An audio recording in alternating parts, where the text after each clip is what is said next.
दूसरा ये कि आजकल एक मैसेज फॉरवर्ड किया जा रहा है सभी मोबाइलों पर, आपके सोशल मीडिया के ज़रिए से आ रहा होगा आपके पास भी, कि मुज़फ़्फ़रनगर में एक सिविल लाइन एक जगह है, वहाँ कैफ़े बार में, वहाँ कैफ़े कॉर्नर पर कुछ लड़कियां पकड़ी गई और उस पर पुलिस प्रशासन ने, इंतज़ामिया ने रेड मारी और रेड मारने के बाद नकाब पोश ख़वातीन और चेहरे को फेस कवर किए हुई लड़कियां वहाँ मिली। वो सारी लड़कियां दो अलग अलग कॉलेजेस की थीं। तो ज़रूरत इस बात की है कि हम क्या कर सकते हैं। अगर वो ईमान वालों की लड़कियां हैं, अब इसमें भी दो बातें हैं, ज़रूरी नहीं कि वो ईमान वालों की लड़कियां हों, ईमान वालों के भेष में हो, ऐसा भी पॉसिबल है, और ऐसा भी हो सकता है कि वो हमारी ही लड़कियां हों, ऐसा भी हो सकता है। जब तक हम देख कर नहीं आएंगे तो सोशल मीडिया में बढ़ा चढ़ा के भी लिख कर आगे भेज देते हैं। बहरहाल हम एक दफ़े को ये सोचें कि वो हमारी ही लड़कियां हैं, तो फिर ये कितनी बुरी बात है, फिर ये कितनी घटिया हरकत है, कितनी घटिया हरकत है ये, और कितना ज़बरदस्त ज़वाल और मिट्टी में मर जाने के मुतरादिफ है। आपकी इज़्ज़त का कैसे नीलाम किया गया, आपकी इज़्ज़त को, और आपके लिए किसी एंगल से भी इन लड़कियों ने, किसी भी ज़ाविये से इन लड़कियों ने आपकी मर्यादाओं का ख्याल नहीं रखा और सरेआम इज़्ज़त का सौदा कर दिया। सरेआम बाज़ारों में चलकर एक एक ईमान वाले का सौदा कर दिया और जब समझा दिया यही मेरे वालिदैन ने मेरी तरबियत की है, यही मेरे माँ बाप ने तरबियत की है, और ये समझाया कि यही मेरी तहज़ीब और मेरा कल्चर है, और ये समझाया कि यही हमारी रिवायत है कि हमें आज़ादी चाहिए, हमें आज़ादी चाहिए, हमें आज़ादी चाहिए। होता क्या है कि आजकल एजुकेशन का जो हमारे दिल दिमाग पर भूत चढ़ा है, एजुकेशन का जो नशा हमारे दिल दिमाग पर चढ़ा है, उसने हमें हमारी दिवालिया निकाल दी है। और फिर एजुकेशन के नाम पर हम अपनी लड़कियों को यूं ही भेजते हैं कॉलेजेस, तने तन्हा,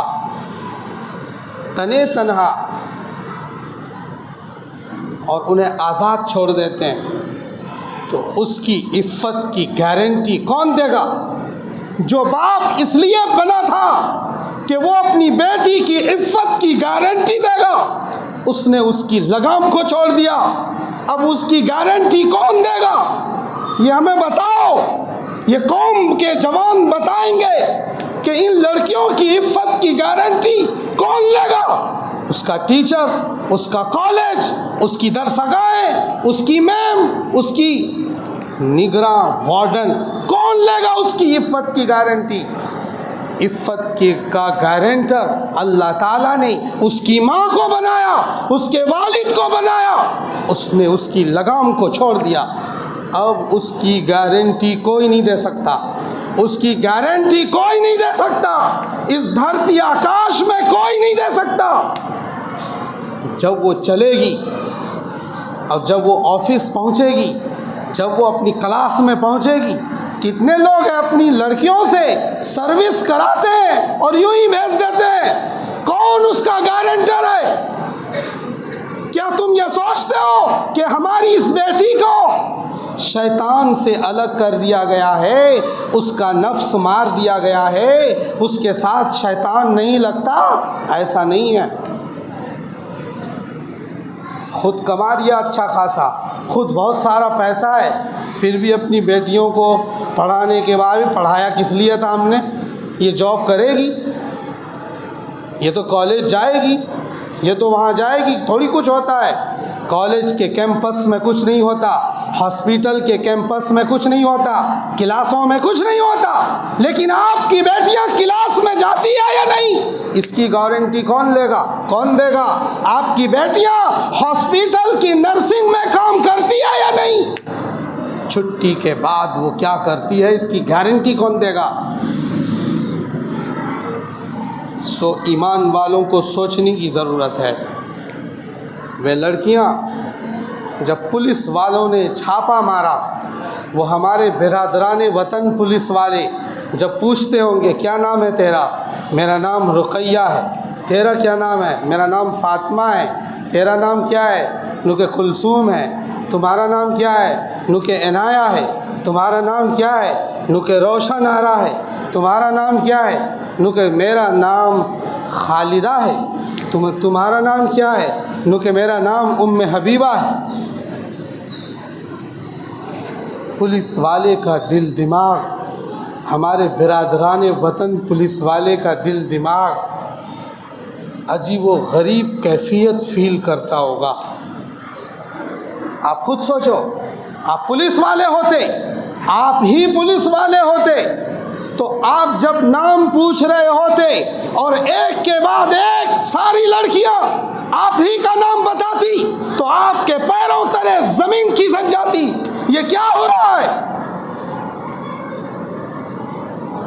इसलिए एजुकेशन का नशा चढ़ाने के साथ साथ उसकी गारंटी पर हमें नज़र करनी पड़ेगी, उसकी पाकदामनी पर हमें नज़र करनी पड़ेगी।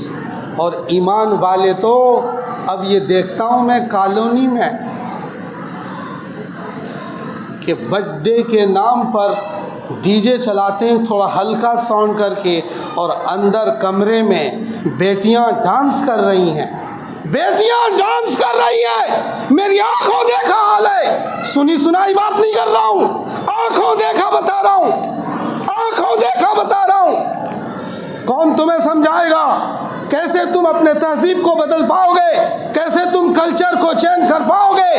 कैसे आपको तरक्की मिलेगी? कैसे इस जहान में एक जिंदा कौम माने जाओगे? तुम्हारे मुर्दा होने की अलामत तुम्हारी बेटियां बता रही है, तुम्हें मुर्दा होने की अलामत ये गारंटी दे रही है कि मेरे माँ बाप मुर्दा हो चुके हैं, मेरे माँ बाप मुर्दा हो चुके हैं। इसलिए इधर सोचना पड़ेगा, इधर सोचना पड़ेगा, हमें इस पर दिमाग लगाना पड़ेगा।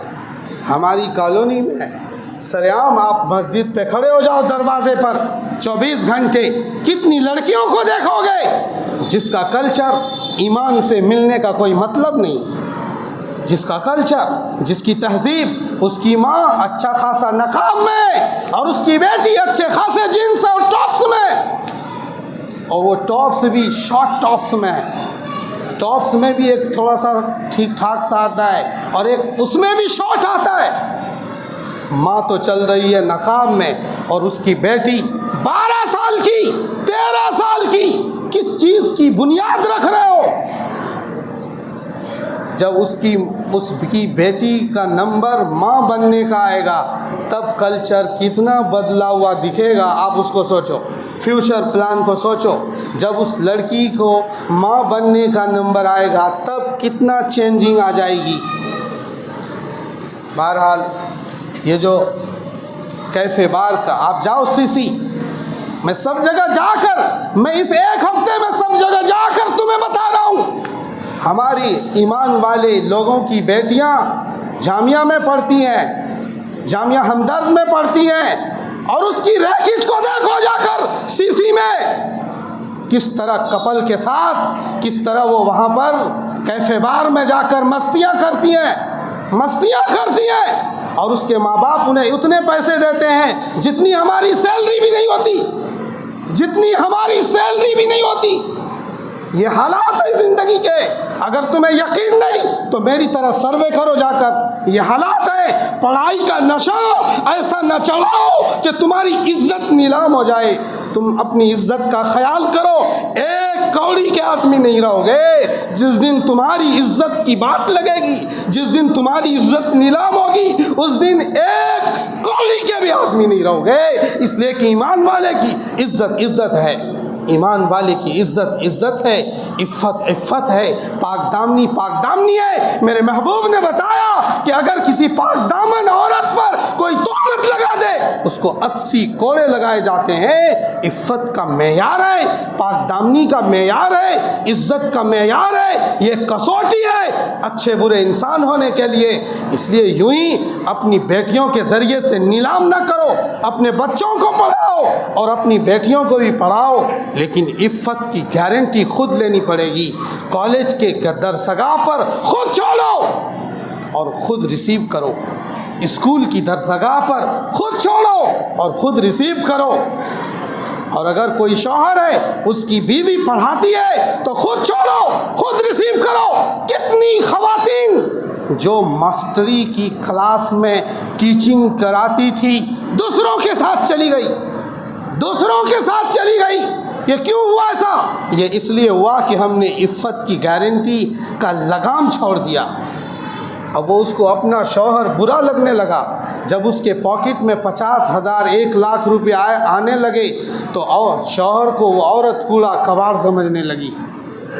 सभी औरतें ऐसी नहीं हैं, सभी लड़कियां ऐसी नहीं हैं, सभी लोग ऐसे नहीं हैं। अच्छे लोग भी हैं। जो मैं कह रहा हूँ ये गारंटी कौन देगा? वो गारंटी देते भी हैं और उसकी सारी जिम्मेदारी भी निभाते हैं। जो लोग नहीं निभाते उनकी बात कर रहा हूँ मैं। इसलिए हमें इस बात की ज़रूरत है कि हम इस पर करें। वक्त हो गया है।